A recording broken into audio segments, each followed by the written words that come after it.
Okay, game's literally going on. It's like 10 minutes left in the third quarter. And I'm probably going to put like little to no effort into this recap, which is only fair because that's what the Steelers did with their game plan this week. 7:47 left. Oh, and Zeke's just busting out a run. Okay. Do you remember 2 weeks ago? Pittsburgh Steelers had just come off of a major win against a division rival, and it looked good. There was a fumble in the red zone by Jalen Warren, but other than that, it was looking like the Pittsburgh Steelers could probably put up 23 points on offense and over 400 yards. 2 weeks later, I know the game isn't over. Oh, great, another injury. It's exactly what we need. Pittsburgh's about to drop from at that. Okay, so in that Bengals game, we leave 7-4 with an upcoming schedule. Arizona 2-10. Patriots 2-10. Well, obviously 2 and whatever at the time. And then you have the Bengals again. And then the Colts, the Seahawks, and the Ravens. And it's like, wow. With what the Steelers just did on offense, they might actually make some noise in the playoffs. And then you lose 2 weeks in a row. Not just lose to the two of the three worst teams in the NFL at home, which Mike Tomlin in his career has never lost a game at home to a team with 10 losses or more. And he did it against Arizona last week, and he's going to do it tonight in New England. And you're probably like, how can you make this video if you're a true fan, but there's so much time left? You have to be able to root for your team. Because I know my team. That's how I know I'm a true fan. I know my team. I can make this video with 7 minutes left in the third quarter. It's not worth me. I have to work tomorrow. I got to get up at like 5 a.m. I'm not staying up late so I can edit this after the game just to talk about what I already know is going to happen. So this is what I'm going to say because I know my team. This game's probably going to end 27-17 if I had to guess. The Patriots will probably get a field goal on this drive, and then Pittsburgh will get a touchdown in like the last 3 minutes, which will mean jack fucking shit. And it's so fucking annoying because you look like dog shit last week, and actually calling the offense dog shit is a compliment. Not even the offense, the entire team last week. Calling it dog shit is a compliment. And then the week after that, which I would argue the Patriots are a worse team than the Cardinals. I think everyone in the NFL and any fan knows that because the Cardinals at least have some like fun to them. You know, they were able to beat the fucking Cowboys. And that was kind of what I took away from that game. I was like, you know what? We lost and we looked like dog shit, but if the Cowboys can lose to them, I'm not saying we're the Cowboys, but like, hey, if a good team can lose to them, and we fucking do this shit. Secondary, horrible. Minka coming back has not shown a difference. Inside linebacking core. Well, when you lose 3 of your fucking 4 that you acquired in the offseason, you're going to look like this. Pass rush, non-existent. TJ, getting held. I don't even talk about that often because I don't think it's as bad as most Steelers fans put it. But in this game, they're fucking showing it. Like, he's getting held. So that's just the defensive side. It's fucking horrible. How are we the most expensive defense in the NFL? We can't stop fucking Bailey Zappi with no one at receiver. That's not even a joke. Their star guy, Demario Douglas, who's not even a star, but like the star for them, he's out in this game. Hunter Henry has 2 touchdowns. Ezekiel Elliott is putting up numbers for my fantasy team that I did not want. So that's the defensive side. It's just... Now, let's talk about the offense. I'm going to close this so my neighbors don't see me. Let's talk about the offense. You cannot look at the last 2 weeks and tell me Kenny Pickett is the problem in Pittsburgh. Oh, Connor, he only has 6 touchdowns this season. Yeah, and he hasn't had a turnover since like week 3. I know me and Zach were complaining that like, yeah, he doesn't turn the ball over because he doesn't force the ball down the field. Honestly, I think that's kind of demeaning to Kenny Pickett. This offense is so bad. I genuinely have no idea. Do you see me right now? Last week I was like mad. I'm tired. I'm genuinely, and I'm not saying that because it's 7 o'clock at night while I'm watching this. Did they just pick up a first down on a 1st and 20? Okay. Hold on. 1st and 20. What did they just get? I'm not even watching, but I bet you it's like 9 yards on a 1st and 20. You don't want to tell me, Amazon? You're just going to make me look like an idiot? You're just gonna make me look like an idiot. This is taking like 10 seconds to find out. We still don't know. This is crazy. 12. They gained 8. I was off by 1 yard. I don't even remember what I was talking about. Oh, hey, boys. One thing I forgot to mention is, like, why is it when we're down by 11, we're still just trying to milk the clock? Why are we not playing up-tempo? Forgot to talk about that, but not that it matters. So, okay, bye. Back to Condog. But yeah, like, you can't blame Kenny for this. What? I genuinely have no idea. Oh, I'm tired. That's where I was. I'm tired because the offense against Cincinnati, and Cincinnati does not have a good defense. I know that. But neither does the Cardinals. Like, the only thing I can maybe say if we won last week was like, okay, well, the Patriots defense is good because it is.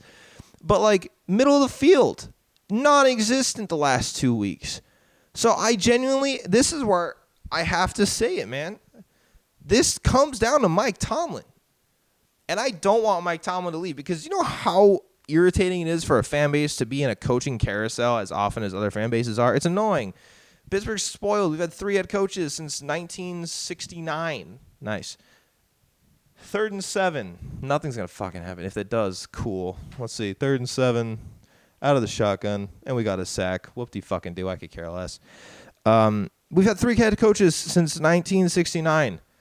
You know how many other fan bases would fucking kill for that? For some stability?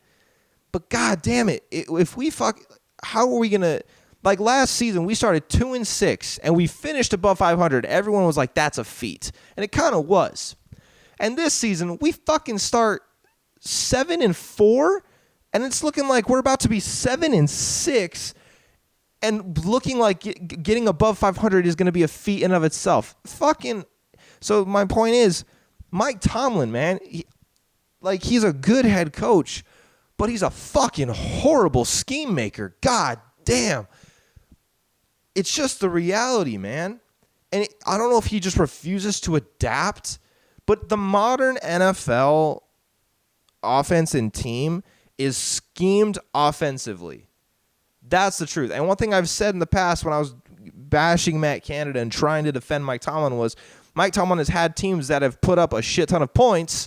Bruce Arians era, Todd Haley era, but they just had a shit defense. So it's like Mike Tomlin's able to do that. But when you think about the 2 guys that did that, they were 2 guys that could push Tomlin around a little bit. Not like they were mean, but like they had a presence. They were gonna, like, we know BA, Bruce Arians, like he has his own personality. He's gonna do what he wants. Todd Haley was eventually let go because of his personality. And the last couple of years, it looks like Mike Tomlin just fucking this is why they hire from within. Maybe it's because they're hiring coordinators that he can just push around. Not that he's like a mean guy, but like coordinators that he can instill his game plan. Guys who aren't going to stand up for themselves. And so, like, what the fuck? It doesn't make sense. You're not going to win a Super Bowl. If you win this game, you're not going to look at the team and say, yeah, we're capable of winning a Super Bowl. Could you imagine fucking being down 21-3 to the Chiefs, to the Dolphins, like to the Jaguars? Like, and that's just 3. I genuinely I don't think Pittsburgh could be a single team that's going to qualify for the playoffs this year. Browns, don't think so. Colts, we'll find out in a couple weeks, but I don't think so, even with Kenny back, because they're fucking setting the team up for failure, man. And maybe it's also kind of like an effect of just the last 3 years of shit coaching from an offensive standpoint. But like the first week you didn't have Matt Canada. What would it take for your post-game recap to be titled Steelers are a rat shit organization? Well, Zach, that wouldn't get me. People wouldn't click on that because it wouldn't come up in the recommendations because there's a swear, but I'm pretty close to putting it there. But like Matt Canada's first game without Matt Canada, we use the middle of the field, and it's like, holy fucking shit, this is crazy. If we scheme to the middle of the field, it almost works.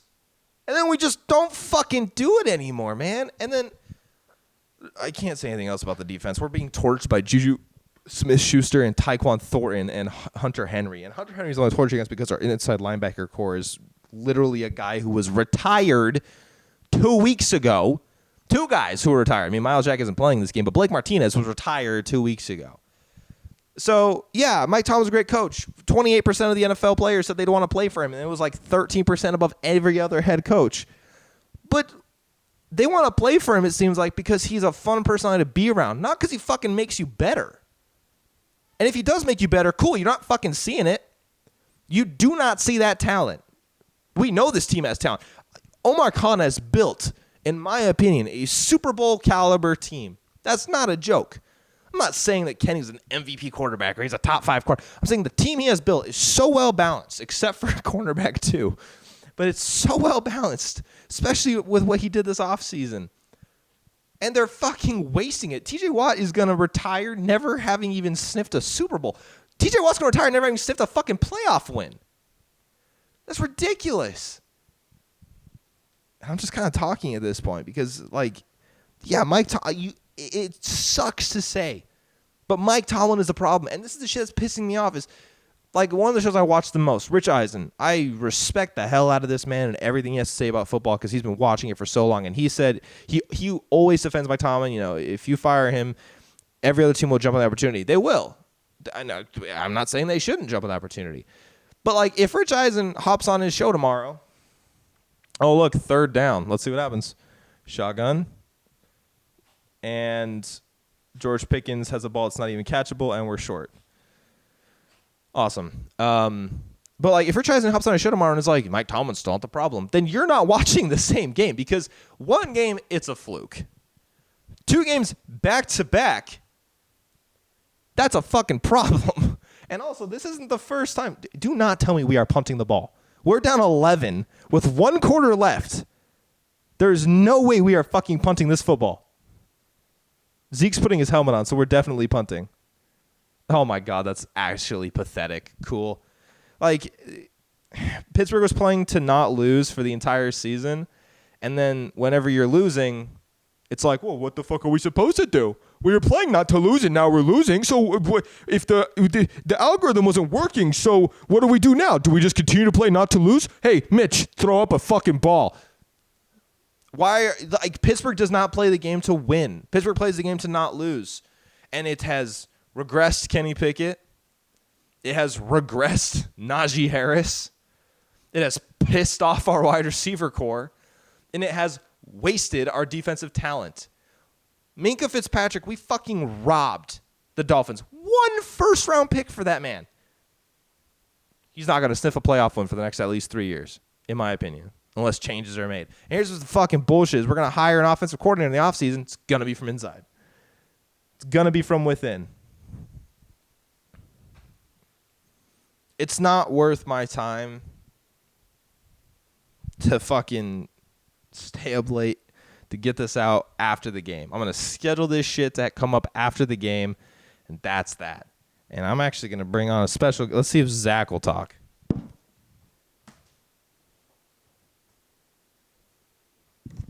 Because and nothing's going to change. That's the worst part. The worst part is nothing. And we're going to have to hear Mike Tomlin. Mike Tomlin can't fucking just take accountability and say, maybe what we're doing is not working. He has to spew some wise-ass shit, one of his Tomlinisms. Also, I respect the hell out of Mike Tomlin. I really do. But this is unacceptable. It's like I was saying with Matt Canada. You can be a good guy, but if you're a bad employee, we're going to call it out. And right now, Mike Tomlin has been a fucking horrible employee the last 2 weeks. This is horrible. Like, very bad. But we're going to hear Mike Tomlin put in some Tomlinisms at the press conference, and then we have to fucking go and play Cincinnati next week. We're literally just killing ourselves. Hey, I'm making the post-game recap right now. Anything you want to say? What's up, boys? I should probably get in better lighting if this is going to be a real thing. We out here, we chilling. Yeah, this is sad. Hopefully Connor does what he needs to do with the title of the video. And that's my thoughts. Wait. Minkah just got a pick, boys. It doesn't matter. Zach, it doesn't matter. It's over. Zach, it's over. Oh, really? Minkah got a pick. Zach, is Mitch going to throw a touchdown? Minkah got a pick, boy. They broke Zach. They broke Zach, you guys. Hey, all right. I'll see you tomorrow for the pod. Your title better be what it is. Yeah. All right, we're gonna record our pod tomorrow. This is fucking pathetic. Cool. Oh wow, look. Oh, Minka got an interception. I don't fucking care. All right. Technically have to do this.